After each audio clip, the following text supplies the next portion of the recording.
mandarmos ver tudo e mais alguma coisa, e é só com um clique e ele chega à casa, sim, nós recebemos o consumo, mas onde é que estão as competências sociais, não é? E, portanto, dentro daquilo que nós queremos, uma sociedade mais inclusiva, continuo a dizer, a tecnologia facilita, mas não resolve as questões de base e de fundo daquilo que, na diversidade, nós podemos todos beneficiar, que são das competências sociais, é de estarmos completamente incluídos e é de vencermos a tal solidão que estas pessoas muitas vezes são votadas.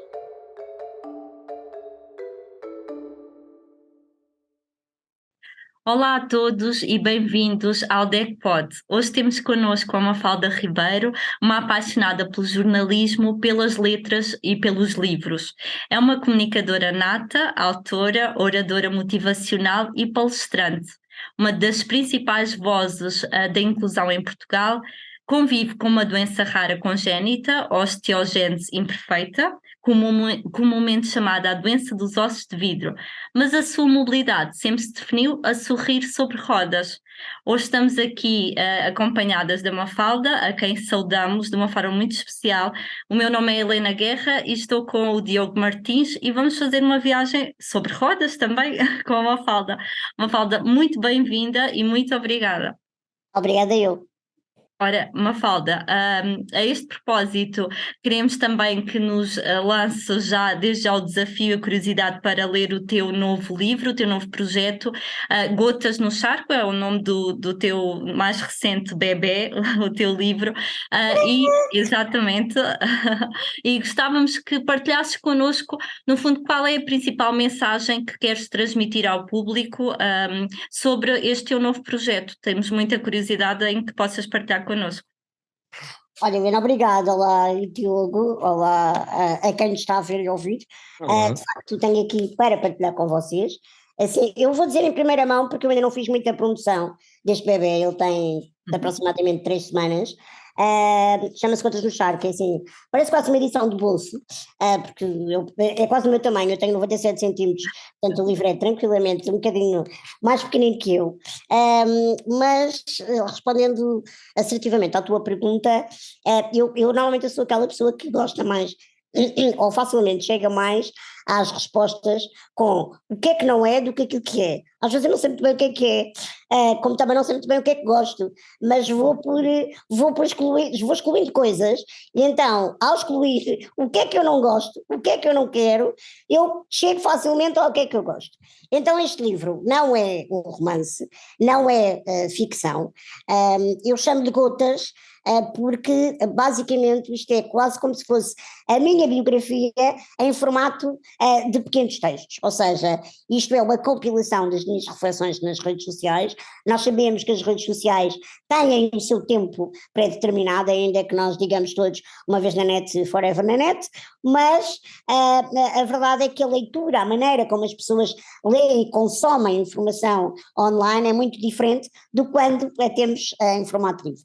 Portanto, eu compilei alguns anos destas reflexões, eu sempre escrevi, o meu primeiro livro foi lançado em 2008, portanto eu não publico há 15 anos, e no ano dos 40, que faltam alguns dias para eu fazer 40 anos, achei que era o ano certo para voltar a publicar.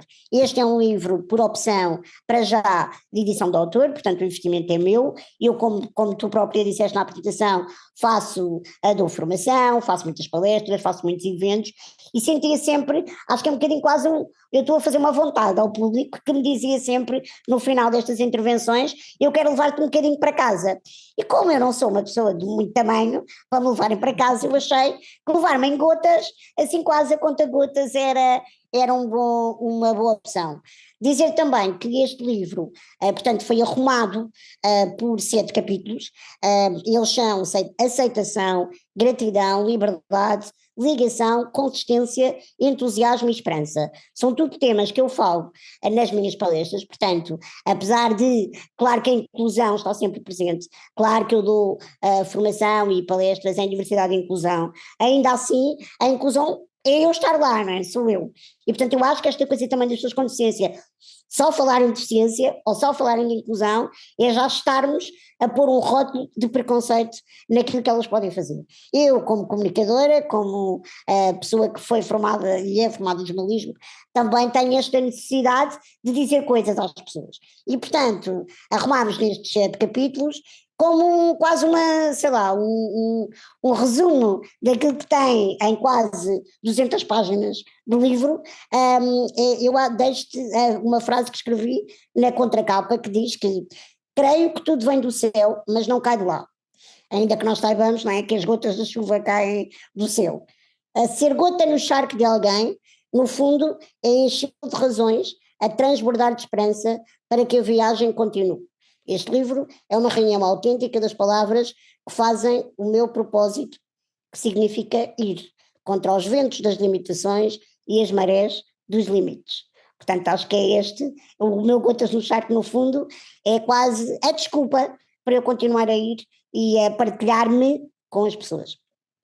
Mafalda, antes de passar a palavra ao Diogo, tenho que agradecer essa partilha connosco e com quem nos está a ouvir.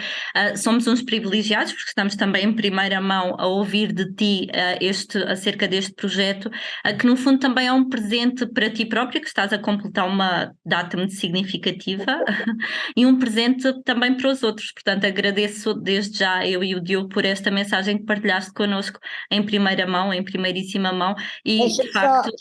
Deixa-me só dizer que, diz, Mafalda, para quem eu falei muito dos eventos presenciais, este livro não está à venda para já nas livrarias, mas as informações todas, é um livro que chega facilmente às pessoas, basta irem a gotasnocharco.com, portanto é um endereço onde tem todas as informações mais sobre o livro e onde as pessoas podem de facto fazer a encomenda e receberem este conta-gotas, como eu costumo dizer, em casa, comodamente, no seu lar, sem ter que se movimentar para lado nenhum.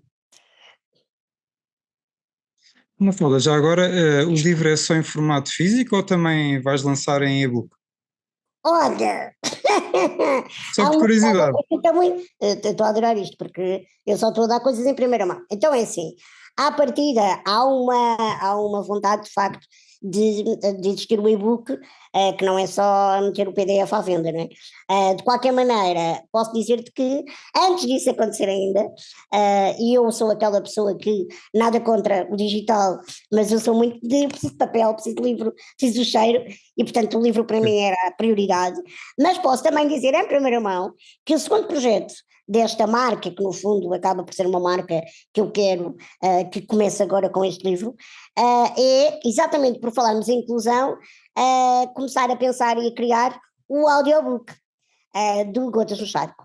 Para quê? Para quê? Para as pessoas que não veem, não é? Para os cegos principalmente, e que este livro não está em braille, poderá vir a estar, mas mesmo que esteja, como vocês calculam, um livro de 200 páginas feito em braille, dá-se uma coisa gigante.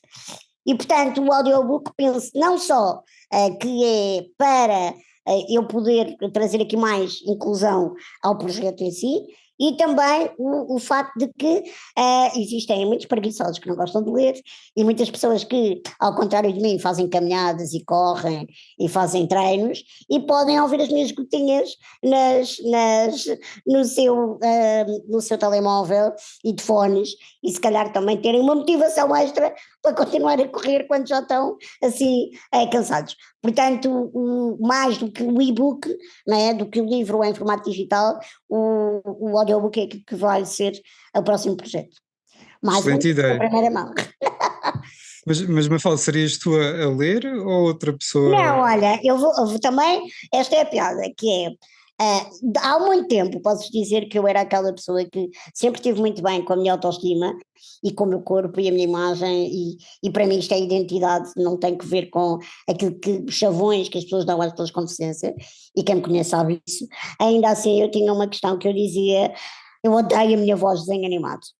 Porque a minha voz é desenho animado. Podia dedicar mais dobragens, de facto, já tive algumas experiências com isso e gostei muito, mas de qualquer maneira eu entrava naquele registro, porque também venho do jornalismo, né? E tive cadeiras de jornalismo radiofónico, eu dizia, ninguém me leva a sério, porque eu estou a dizer uma notícia o mais séria do mundo, nem a dizer a meteorologia, eu sou alguém que vai ser levado a sério com credibilidade. Depois fui fazendo as pazes com esta voz. Também acho que a voz envelhece, é uma coisa que me disseram no outro dia. Sinto que o meu lado estridente já não está assim tanto, os 40 já pesam até na voz.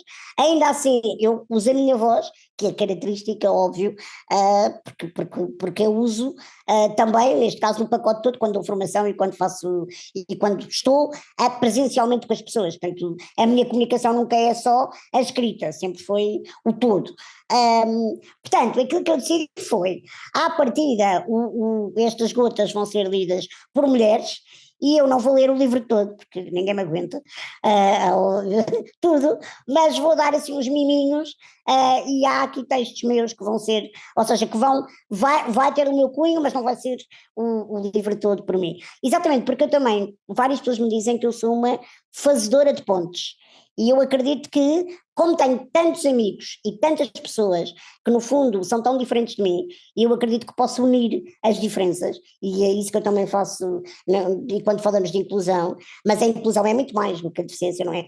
É olharmos uns para os outros e percebermos que somos todos diferentes. E portanto, nesta coisa de tentar derrubar muros e criar pontos de ligação, eu acredito que também o audiobook pode ser uma desculpa boa para juntar se calhar vozes, para darem voz a estas gotas. E, portanto, longe de mim tornar a coisa super egocêntrica e tudo virado para mim e ser eu a ler o livro inteiro.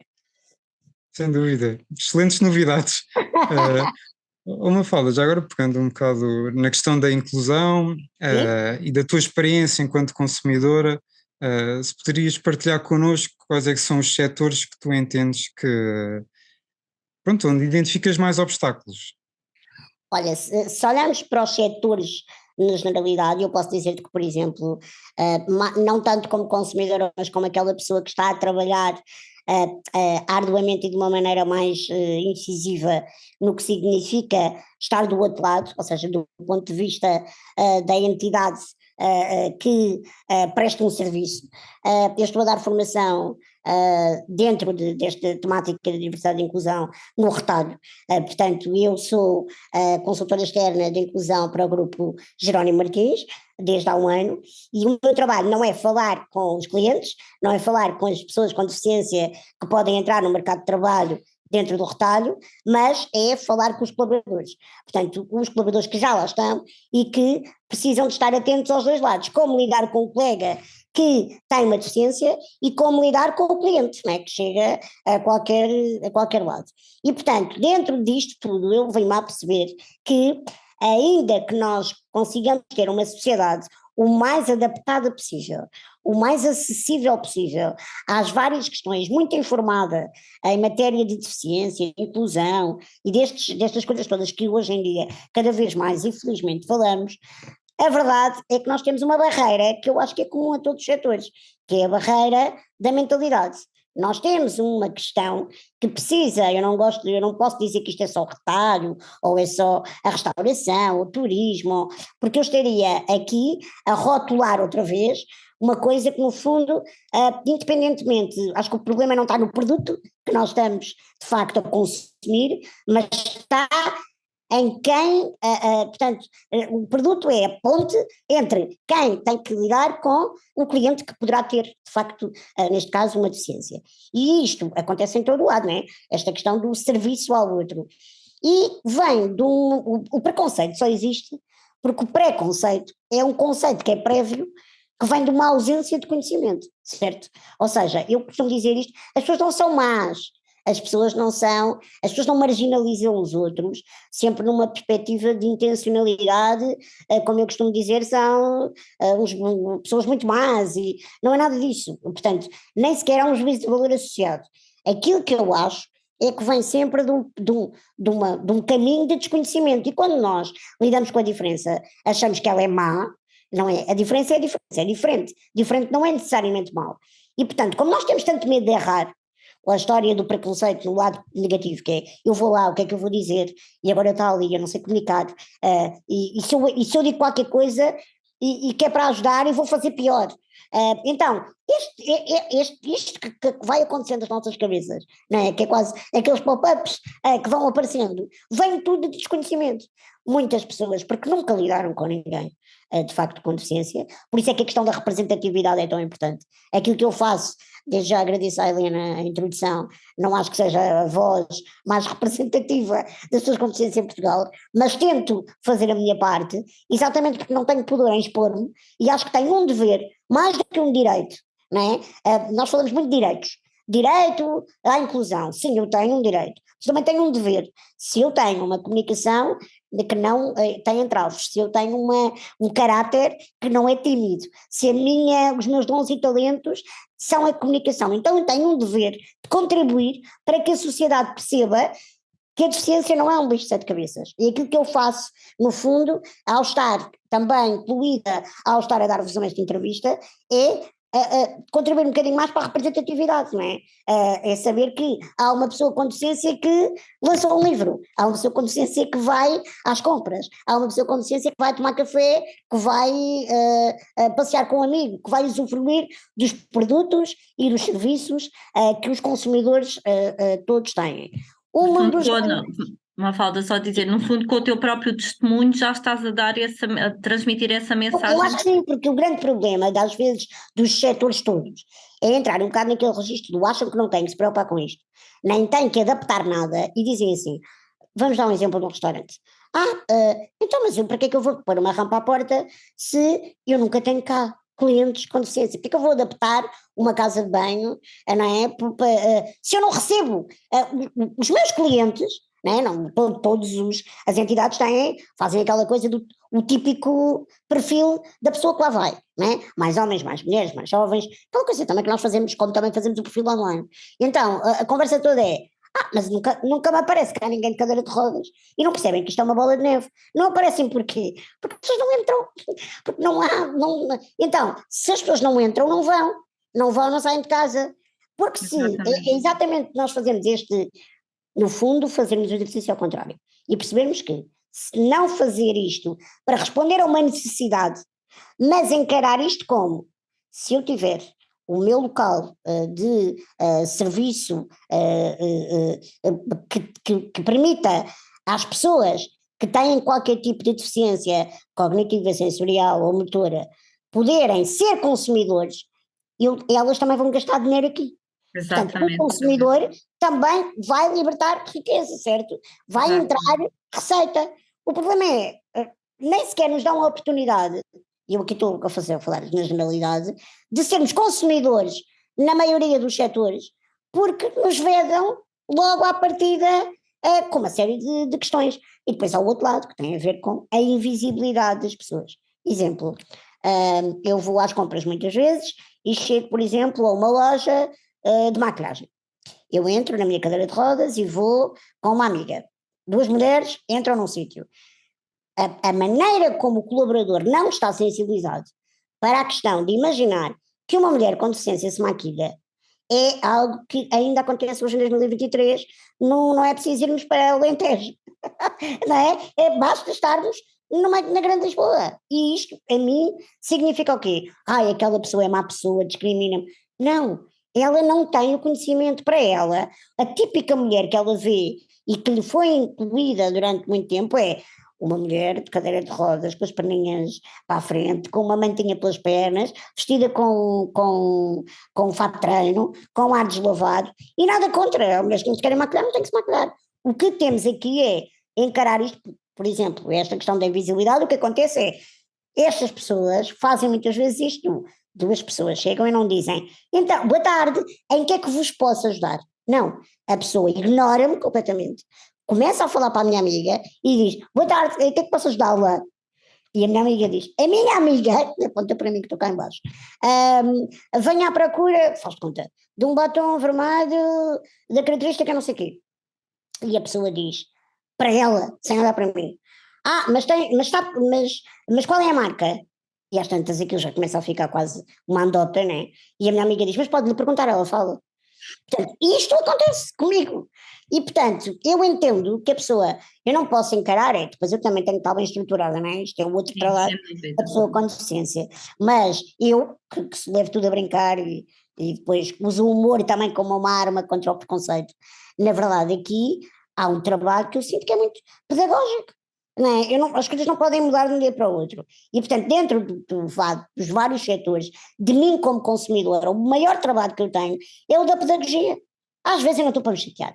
Eu quero só ir às compras porque estou com pressa, mas acredito que as grandes questões, e são transversais a todos os setores, é o atendimento ao público. As pessoas não têm noção de como é que tratam e não conseguem encarar-nos sempre como um possível consumidor. Porquê? Porque também achamos que as pessoas com deficiência todas vivem no limiar da pobreza, tem que ser tudo solidariedade, agora vem aqui uma pessoa com cadeira de rodas vai-me pedir uma coisa de borda, ou seja, temos esta ideia, que também é erradamente passada pela comunicação social, e de anos e anos de história mal feita, e portanto, no fundo, olha, ser uma gota no charco é isto, é estar também aqui a mostrar que isto não é tudo assim.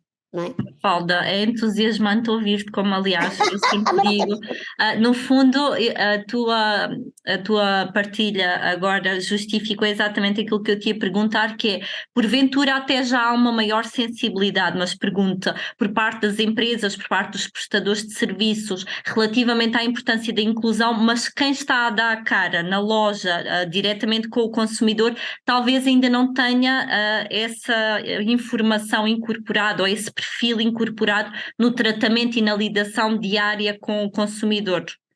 Eu acho que, olha, vou fazer um paralelismo. Vocês lembram-se daquela altura em que toda a gente sabe a importância que nós temos que dar ao ambiente. Né? Se nós não cuidarmos do ambiente, nós deixamos de cuidar da nossa casa e vamos todos sofrer. E isto é uma coisa que se falava há 10 anos e está pior agora. Mas, na altura, quando isto era um assunto quase tabu, que ninguém falava, e depois começou a haver uma grande boa vontade, né? Começou-se a sensibilizar nas escolas, e eu sei porque eu venho desse setor, eu trabalhei 8 anos em comunicação na Valor Sul, portanto eu estava numa empresa de ambiente, e eu apanhei à altura, como eu digo, quase áurea, em que toda a gente falava da separação do lixo, do azul e do lixo ecopontos e daquilo tudo. E o que é que acontece? As pessoas também tinham uma boa vontade incrível e elas queriam aprender e começaram a aprender. Eu tinha avós a ligarem para nós a dizer: o meu neto chegou da escola a dizer que eu não posso deitar o plástico aqui, depois quase os miúdos, quase ditadores. Pronto, e o que eu sinto que está a acontecer com a inclusão é um bocadinho isso, que é, não é falta de sensibilização. As pessoas, as empresas já perceberam que isto tem que acontecer e estão com vontade. Algumas, vamos agora também colocar aqui este parênteses, que querem ficar bem na fotografia. E temos muitas empresas e muitas marcas que acham que ser inclusivas é só mudarem um logotipo quando estamos, por exemplo, a falar da questão LGBT, não é? Chegam ali, mudam a marca para as questões do Pride e pronto, e já somos todos inclusivos. E normalmente também, por isso é que é preciso ter cuidado, quando falamos de inclusão, somos inclusivos, as empresas vão às áreas todas, à questão do racismo, da identidade de género, da igualdade de género, destas questões todas, e deixam a deficiência para o último, porque é o que dá mais trabalho. Não é? Porque é o que é mais heterogéneo, porque não dá para formatar, portanto, agora, se me disserem, mas nós somos um país muito fechado e muito preconceituoso, eu não acho, eu acho que nós, da mesma maneira que também somos muito solidários, não é? E que quando nos unimos fazemos isto acontecer, somos muito preguiçosos e muito lentos a acontecer. No caso desta questão do consumidor e daquilo que, se há uma sensibilização ou não. Mas depois metemos todos um bocadinho os pés pelas mãos. E no que tem que ver com o atendimento ao público, acho que precisamos muito de pedagogia. Mais do que a sensibilização é os adultos perceberem que isto também não vai lá só com intuição e boa vontade. Isto é preciso nós querermos e falarmos com quem de direito. E aqui eu posso dar um exemplo, relativamente, por exemplo, aos concertos, à cultura, a isso tudo. Há uma entidade que se chama Access Lab, que foi criada há um ano e tal, podem encontrar em accesslab.pt, é feita por uma pessoa do mundo da cultura e outra que também mas tem deficiência, portanto motora, que é o Tiago Fortuna e a Joana, e eles fizeram um trabalho, e estão a fazer um trabalho incrível, desta questão da formação e da pedagogia. Portanto, eles vão às grandes entidades, às salas de teatro, aos cinemas, às entidades que promovem os festivais de música, explicar como é que eles podem fazer para receberem estas pessoas, e é muito mais do que fazer uma casa bem adaptada. Portanto, eu acho que nós já temos várias pessoas a trabalhar bem a inclusão em Portugal, temos é que ser informados, saber selecionar a informação e querer fazer mais, mas de um ponto de vista quase de consciência de que estamos a fazer uma coisa bem feita e não estamos só a fazer uma coisa rápida. Não é? Para Mafalda, eu já passo a palavra ao Diogo, senão daqui a pouco ele lança-me assim um olhar. Não, mas só porque acabaste de dizer algo que eu queria muito que partilhasses, porque eu sei que és uma grande consumidora de cultura, de espetáculos, de arte, e gostava também que relatasses na primeira pessoa uma experiência num contexto, por exemplo, destes de lazer, no sentido de que se tens que ser tu a pedir, por exemplo, para ficar mais à frente, para poder usufruir do espetáculo em pleno, ou se já há uma organização nesse sentido, portanto, se o espaço por si só já tem essa questão definida. Esta pergunta é muito aquela que precisávamos de um podcast só para ela. Não podemos, mas tentando ser muito resumida, o que acontece obviamente, isto é como em tudo, é como no turismo também, não é? Que é, eu sou a principal interessada em quando vou a um sítio, eu não posso ir um bocadinho, como eu digo, a papo seco, não é? Como se diz em Portugal, que é, bora lá, compro um bilhete e lá vou eu. Não, eu costumo ter, aliás, o meu lado jornalista tem muito esta coisa que o jornalista não vai para a reportagem sem fazer a reperagem, que é o trabalho de campo antes. E eu faço isso quando vou de férias, quando marco um hotel, quando vou a trabalho até e me dizem que o quarto é adaptado, depois eu estou a telefonar a perguntar como é que é a casa de banho, é adaptado como, não é? E estas coisinhas todas que eu faço. No que diz respeito à cultura, e aqui temos equipamentos muito diferentes, não é? Ver um espetáculo ao ar livre, ver um espetáculo, pronto. Eu ainda vou mais longe, porque assim, vamos imaginar um concerto ou um espetáculo num auditório. Eu não sei se vocês já perceberam ou se já repararam que os grandes auditórios normalmente o que acontece é ou metem as cadeiras que estão, portanto, tiram 3 ou 4 cadeiras, porque eu acho que há uma questão por lei, ou seja, não podem tirar uma fila inteira. Imaginemos que a sala tem um auditório de 200 lugares. Não sei, a CSLEP tem essas informações, vocês depois poderão pesquisar, e eu não sei de cor, mas sei que é um bocadinho aquela coisa tipo por cota, né? Por um total, tiramos não sei quantas cadeiras para possíveis consumidores em cadeira de rodas. E que eu estou a falar só da deficiência motora, porque é aquela que eu vivo na pele. Depois existem outras questões. Já há audiodescrição, temos a língua gestual nos espetáculos, quer dizer, já há um trabalho a ser feito, mas o que eu posso falar com propriedade é esta questão lá está, também da visibilidade. Eu na cadeira de rodas vou ser sempre mais pequena, mesmo sentada e sem ninguém à frente, pronto. O que acontece muitas vezes é que, se o auditório é aquela questão da plateia, não é? Ou eu fico cá em cima, porque depois não há como descer, e tenho que ver o espetáculo, tipo, a não sei quantos metros do palco, sempre, e não tenho opção, eu nunca tenho opção de escolha, não é? Um consumidor, quando vai a um espetáculo, independentemente, ou seja pelo preço, ou seja porque vai com um grupo de amigos, ou o que seja, a pessoa escolhe onde é que vai ficar, e depois paga isso mais ou menos, eu não, eu ou fico ali, ou não vou. E portanto, para aí já me estão, entre aspas, a segregar. Mas ainda assim, ainda me segregam mais, porque das duas uma, ou metem, nunca há a sensibilidade desses espaços estarem o mais incluídos possível na plateia. Não, ou estão cá em cima no topo, ou então estou à frente na primeira fila, quando o palco tem não sei quantos metros, e eu estou assim, porque não vemos nada. Não é? Porque muitas vezes o palco está altíssimo e nós não vemos nada, não temos a profundidade, não temos nada.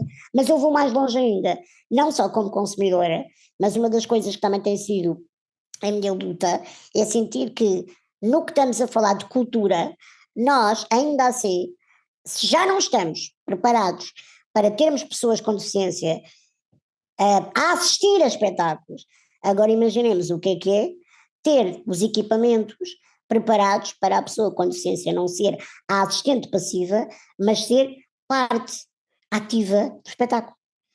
Então, se eu fosse alguém que toca piano, se eu fosse, aliás, eu podia não ser música ou atriz ou bailarina, mas eu pinto e ter que ir ao palco, mas o trabalho que eu faço, não sendo artístico, não é? Eu vou a muitos equipamentos, é um filme, porque eu preciso ter acesso aos bastidores, eu apresento galas, eu dou palestras em palcos, e portanto, do ponto de vista também dessa perspectiva, nem sequer se considera que uma pessoa com uma cadeira de rodas pode ir para um palco, não é? Quanto mais, ou seja, portanto, quando eu digo que de facto a cultura tem que mudar muito neste registro, não é só nesta perspectiva da acessibilidade, da assistência, mas da acessibilidade holística, tem que ser em todos os lados, não é? Eu podia ser uma assistente de produção de uma peça de teatro, não é? Numa cadeira de rodas, ninguém me impede, basta que o sítio onde eu esteja a trabalhar possa estar adaptado, e não está. Às vezes eu vou ao palco, depois já não posso ir aos bastidores, a maioria dos teatros em Lisboa é assim, eu tenho muitos amigos, não é, que são músicos e que são cantores, quantas vezes é que eu vou ao espetáculo e até vejo, e depois toda a gente vai ter com eles aos camarins e eu não posso, ou eles vão ter comigo cá fora, ou na rua, porque não dá, porque eu não consigo passar, porque há escadas, e portanto, isto é um bocadinho o prato do dia. Depois há o outro lado, que também é a tal segregação. Se vocês quiserem consumir qualquer coisa, vocês podem comprar e irem para um sítio qualquer e irem com 3 amigos, um casal, o que seja. Eu, para comprar um bilhete para um sítio de mobilidade reduzida, eu só posso levar um acompanhante. Portanto, eu não posso levar, para além de eu ter que pagar o meu bilhete e o dele, eu só posso ir assistir a um espetáculo com uma pessoa. Portanto, mesmo que eu quiser ir, imagino que eu quero ir, eu e um casal, eu não posso, um vai ter que ficar separado de nós, sempre. Ou então eu tenho que ficar num sítio onde não estou segura, onde não vejo nada. Portanto, é continuamente uma discriminação que eu percebo outra vez, que não, quando eu falo disto não é porque nós estamos completamente a achar que as pessoas com deficiência não valem nada, mas aquilo que nós fazemos é exatamente isso.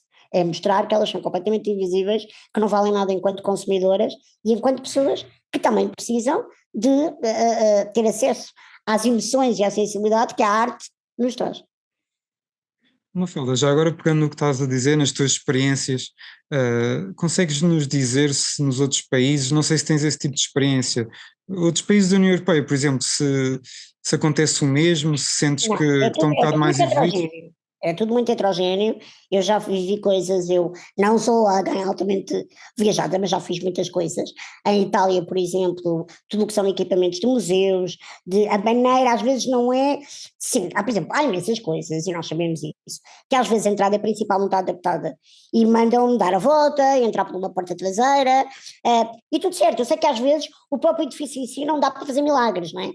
Agora, a maneira como há sempre alguém, lá está, a humanização da pessoa que vem ter comigo, que vem acompanhar-me nesse percurso que é diferente dos outros, que já não é uma inclusão plena, mas é completamente diferente. As pessoas, eu percebo que há um engajamento, não é, como as pessoas dizem, para estas noções, muito mais do que eu vejo, por exemplo, em Portugal, e basta só atravessar a fronteira. Eu vou a Barcelona, para além de estar com os melhores equipamentos físicos contra as barreiras arquitetónicas, temos arquitetos preocupados exatamente com isso. Eu digo que Barcelona, eu ando com a minha cadeira elétrica, ando em transportes públicos e esqueço que sou uma pessoa com deficiência, mas depois eu fui a concertos e fui a muitos museus e consumi muita arte nessa altura, não é? Barcelona até é propício a isso. E ainda que nós pensemos, mas Barcelona não tem coisas tão, sei lá, tão antigas e tão difíceis. Não, mas eu vou-vos dar um exemplo maior ainda, e aqui fora da União Europeia, que para mim é a maior vergonha que nós, enquanto portugueses e se calhar europeus, noutros países, devíamos ter, que é Israel. Eu estive em Israel há 12 anos, e eu pensava, aquilo já caiu não sei quantas vezes, Tel Aviv é uma Nova Iorque, mas a cidade velha, Jerusalém, quer dizer, aquilo deve ser só pedra, pedregulhos, que vai ser, eu ia à aventura, mas preparadíssima para ser uma viagem difícil. Claro que fiz toda a repairagem e percebi que Israel é dos países mais acessíveis do mundo. E que, imagino o que é eu poder visitar umas ruínas e estar em pleno deserto, numa coisa que já caiu 400 vezes, do antigo palácio do rei Herodes, com com elevadores panorâmicos, com passadiços, a atravessar zonas completamente difíceis, tudo rampeado. Portanto, eu acho que é quando as pessoas dizem É impossível. Depois ouvimos os arquitetos dizerem coisas asquerosas como a funcionalidade e a imagem, não é? Aquilo tudo. Eu acredito que nós podemos não tirar a estética toda original das coisas. E quando nós somos humanos, quando a humanidade está no centro e a empatia, então há um equilíbrio entre a funcionalidade e a estética. E eu já vi noutros países, claro, depois, né, os Estados Unidos têm as coisas muito, eu tive 10 dias em Nova York e New Jersey, vi muitas coisas, consegui ali, fui beneficiada e não tanto. Dizer que eles são muito preocupados com as suas consciências, mas vocês sabem que a América tem uma porcentagem de obesos gigante e eles a partir de certa altura têm que andar de cadeira de rodas e portanto daí o outro lado. Mas há uma preocupação das acessibilidades. Claro que, é assim, obviamente, que se eu estiver num metro para ir a algum lado e de repente ou num equipamento qualquer em que vou consumir alguma coisa e há um elevador, ninguém pode controlar que o elevador avaria, mas o elevador do meu prédio também avaria, não é? Pronto, isso é uma coisa, mas existe, e isso é nós estarmos preparados para lidar com o inesperado. Agora, quando não há de todo uma hipótese, não há. Por exemplo, Londres é um martírio para mim, eu adoro Londres, mas não dá, o metro é um filme, aquilo, e nós pensamos, fogo, mas Londres, exato.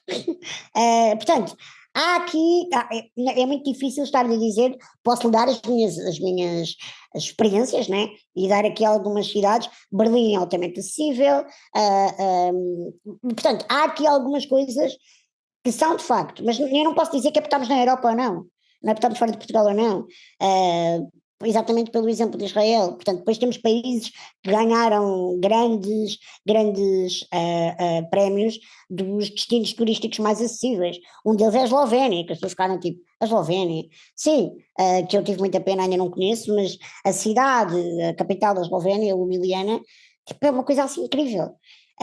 E nós pensamos assim, se calhar eu não estou assim tão maluca, isto é possível que ser feito. Agora, como em tudo na vida, é preciso nós querermos.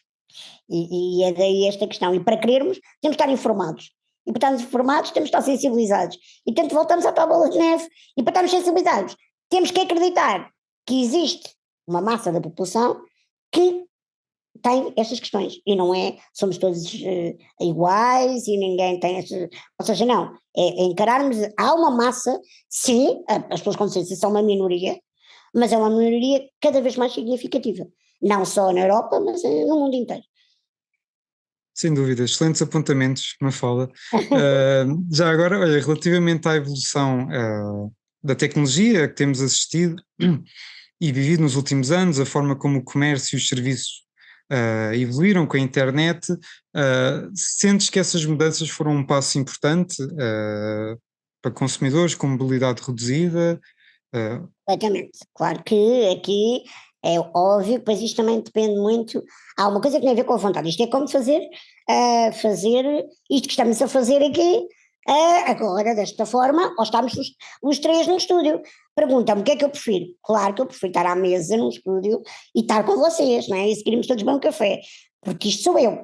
Agora, aquilo que nos facilita, até porque estamos em cidades diferentes, não é? Que não saímos, e poder. Portanto, o tal movimento que comigo não é impossível, mas é mais difícil, a tecnologia ajuda imenso. Portanto, esta coisa de eu mandar vir o jantar pelo Uber Eats passa publicidade, é obviamente incrível, né? Há uns anos a gente não imaginava que isso pudesse acontecer.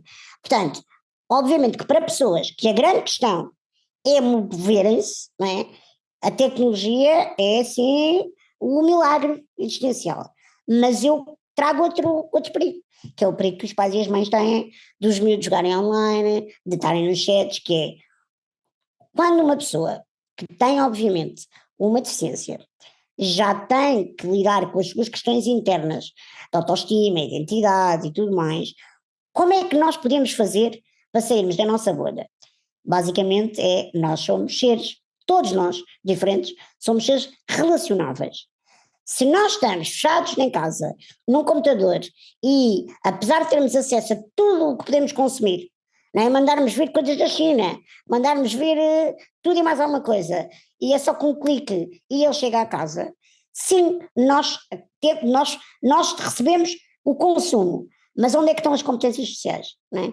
E portanto, dentro daquilo que nós queremos, uma sociedade mais inclusiva, continuo a dizer, a tecnologia facilita, mas não resolve as questões de base e de fundo daquilo que, na diversidade, nós podemos todos beneficiar, que são das competências sociais, é de estarmos completamente incluídos e é de vencermos a tal solidão que estas pessoas muitas vezes são votadas, porque nós precisamos de pessoas, todos, e não vivemos em ilhas, não é? Portanto, sim, a tecnologia para mim, acho que como é que é aparecer a tecnologia para haver o consumo de uma pessoa que não tem deficiência é só aumentar o nível de preguicita dos outros que não levantam o rabo do sofá, como eu costumo dizer. Para mim não é aumentar a minha preguiça, é facilitar muitas coisas que seria muito complicado eu fazer sozinha. E portanto, eu sou aquela pessoa que é um bocado aquela coisa do dá uma no cravo até na ferradura. Portanto, sim, há um benefício incrível nisto, mas não podemos depois ficar conformados nesse benefício e achar que então não precisamos fazer mais nada e que o mundo todo vai evoluir connosco, cada um de nós em casa, a consumir, porque depois também o que é que acontece? Eu consumo, fico empaturrada, mas eu não dou. Para eu dar, eu tenho que ir ao encontro dos outros e eu tenho que estar com as pessoas. E portanto aqui acho que, como em tudo na vida, temos que equilibrar, e termos só para um lado não é propriamente aquilo que eu considero que seja o mais saudável para combatermos a exclusão de tudo. Sem dúvida. Helena, não sei se tens mais alguma questão, queres fazer aqui à Mafalda? Olha, Mafalda, eu estou embevecida a ouvir-te. É muito entusiasmante todas estas partilhas e abre um horizonte para nós enquanto associação representante dos consumidores também extremamente importante, e daí termos lançado à tua pessoa este convite que para nós é muito significativo mesmo. E por isso lançava-te uma última pergunta que nós lançamos a todos os convidados, porque é muito interessante depois nós vermos a perspectiva de cada um daqueles com quem temos o privilégio de conversar, e a pergunta que lançamos é, no fundo, o que é que a DEC pode fazer para tornar a sociedade mais inclusiva, para que todos os consumidores, no fundo, tenham direito aos seus direitos. Diz-me tu, Mafalda. Olha, isto que vocês estão a fazer já é um grande passo. E nós entramos um bocadinho neste registro de a DECO é a entidade que nós podemos reclamar, não é? Que isto é o que está na cabeça de toda a gente. E vocês vêm trazer as soluções e vão também ser a ponte para que as nossas reclamações não caiam em saco roto. Eu aqui vou puxar a brasa à sardinha daquilo que é a Mafalda e não tanto a representação das pessoas com deficiência em Portugal. Eu considero-me muito pouco ativista, porque eu acho que estamos a correr um risco difícil, ou melhor, não é um risco difícil, estamos a pisar num risco de olharmos para o papel do ativista influencer como alguém que é demasiado prepotente e radical nas suas opiniões, e eu não considero que nós vamos mudar os outros desta maneira. Entendo que há pessoas que têm uma apetência muito maior para a questão das manifestações, porque elas têm que acontecer, das revoluções, as grandes transformações mundiais aconteceram exatamente por aí, e eu vou sempre ser aquela que vou lutar pela igualdade de oportunidades. Acho é que, porque somos todos diferentes, temos propósitos diferentes, temos linguagens de comunicar diferentes, e a minha forma de lutar, se calhar, é esta, não é? Escrever, é ir ao encontro das pessoas, é falar. E eu não gosto de lutar com armas muito pesadas, não é? Por isso é que isto também não se chama pedrada no charco, mas gota, que é mais suave, e portanto, isto é uma ferramenta de luta, aquilo que está a acontecer é uma ferramenta de luta. Como é que vocês, que eu olho para a DECO como uma ponte, pode fazer, é uma ponte o mais informada possível, ou seja, vocês são aquela, um bocadinho esta coisa do, vamos fazer de conta, esta metáfora, nós todos precisamos de comer pão, não é? E o pão tem que ir ao forno, e as pessoas vão buscar o pão e comê-lo. E, portanto, vocês podem não ter que fazer o pão, mas vocês são aquilo que eu considero ser, por exemplo, a pá que leva o pão ao forno, não é? Que depois há de ser comido. E, portanto, nesta viagem de ponte, não é? Então que vocês sejam também ponte de informação e sensibilização. Acho que cada vez mais e isto se calhar não é conversa de podcast, é já em off, pensarmos o que é que eu estou disponível para poder fazer com vocês, pessoas como a Acesslab, como eu estava a falar, com outras pessoas com deficiência que têm outras visões, a minha é muito mais pela mobilidade reduzida, mas depois temos os cegos, os surdos, as ciências cognitivas. E porquê? Porque como vocês são uma ponte, vocês chegam aos dois lados, não é? E às vezes a importância não está nem na partida nem na chegada, está no caminho. E vocês têm esse poder na mão, que é o de fazer o caminho. E portanto, fazendo o caminho mais informado e levar a informação correta, seja da entidade ao cliente ou do cliente à entidade, acho que o vosso poder, o poder que vocês têm na mão para sensibilizar, para informar e para trazer conhecimento em matéria de inclusão é aquilo que se calhar muitos de nós gostávamos de ter, não é? Ter este poder de fazer o caminho e de ser uma ponte para isso acontecer. Às vezes há vozes muito importantes que precisam de ser ouvidas, só que depois elas não sabem como chegar ao outro lado. E portanto aquilo que é a minha dica para vocês é saber que vocês já estão sensibilizados para isso, senão este podcast não estava a acontecer, mas que seja de facto um incentivo, um encorajamento a continuarem a levar o pão ao forno. Muito obrigada, Mafalda. Este caminho que fizemos aqui contigo deixa-nos com vontade de continuar a explorar mais esta nossa conversa, esta nossa parceria.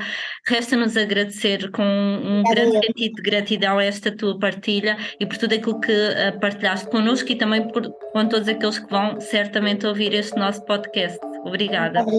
Obrigada. Muito obrigado, Mafalda. Obrigado. Obrigada eu.